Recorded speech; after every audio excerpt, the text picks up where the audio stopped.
पिछले 3 सालों में नेताजी के ऊपर सर मैं सदीनामा पत्रिका से हूँ और आपसे क्वेश्चन कर रही हूँ सर, कर्नल कौल साहब से। सर आप बता रहे थे, मैं सदीनामा पत्रिका से मीनाक्षी सांगानेरिया आपसे बात कर रही हूँ sir.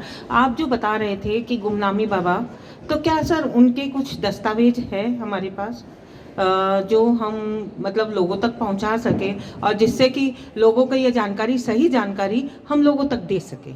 I would urge that you read अनुज धर की किताब है इसके बारे में। अच्छा, बहुत उन्होंने इन डेप्थ रिसर्च किया है इस पे।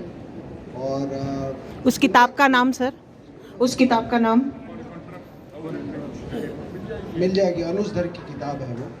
और 2600 आर्टिकल्स उनके बक्से में वो सील्ड है, ठीक है ना, रिलेटिंग टू नेताजी।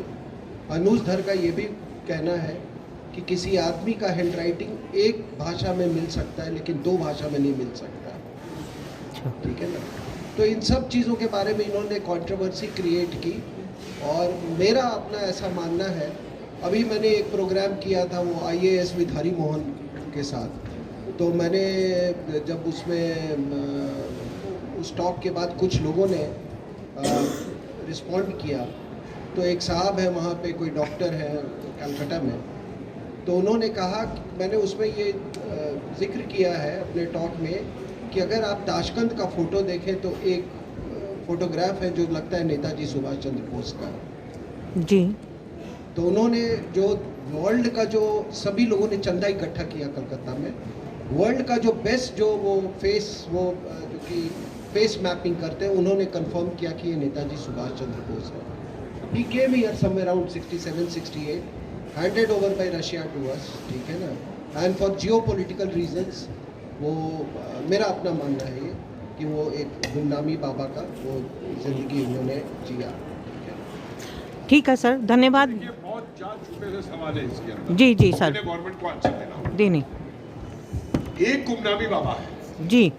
ठीक है, उसका आपने DNA टेस्ट कराया। जी। पहले कहते हैं रिपोर्ट खो गई, फिर कहते हैं मिलता नहीं, और जब कहा गया कि वो जो DNA का क्या बोलते हैं उसका, इलेक्ट्रोफेरोग्राफ, वो रिलीज करिए, तो कहते हैं अगर वो हमने रिलीज कर दिया तो नेशनल इंटरेस्ट में नहीं होगा। अरे एक गुमनामी बाबा जिसका ये तक नहीं मालूम के नाम क्या है, उसका आप DNA रिलीज नहीं कर सकते कि नेशनल इंटरेस्ट में नहीं है क्या, तो क्या छुपा रहे हैं यार। Hand writing is another aspect.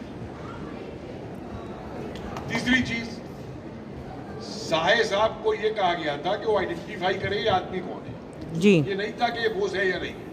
आप लिखते हैं रिपोर्ट में, is not Subhash Chandra Bose, he may be some other senior leader of IMA। IMA के तो जितने ऑफिसर हैं सारे मालूम है, कोई मिसिंग नहीं है। फिर अपना ये पवित्र Mohan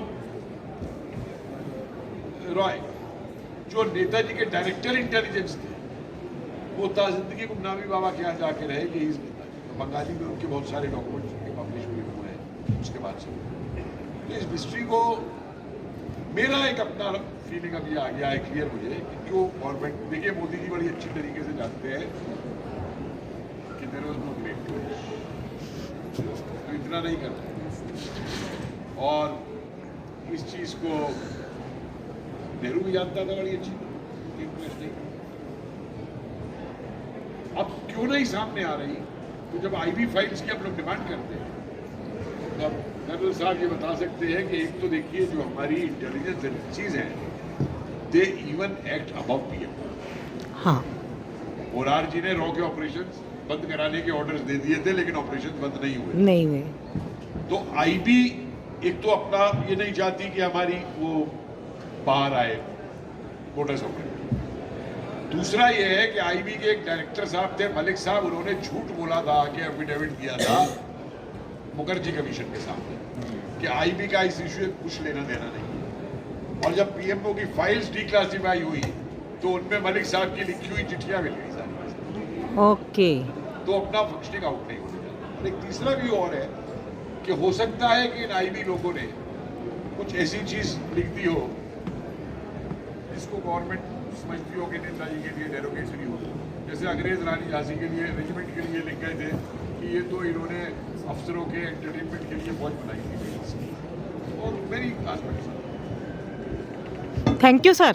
thank you so much. नई सदी, नया साल, नया महीना, खबरें भी नई। चंद्रयान से आसमान तक, देश से विदेश तक, बाजार से जन सरोकार तक, सब पर है हमारी पकड़। देखिए खबर सदीनामा, सदीनामा, सदीनामा।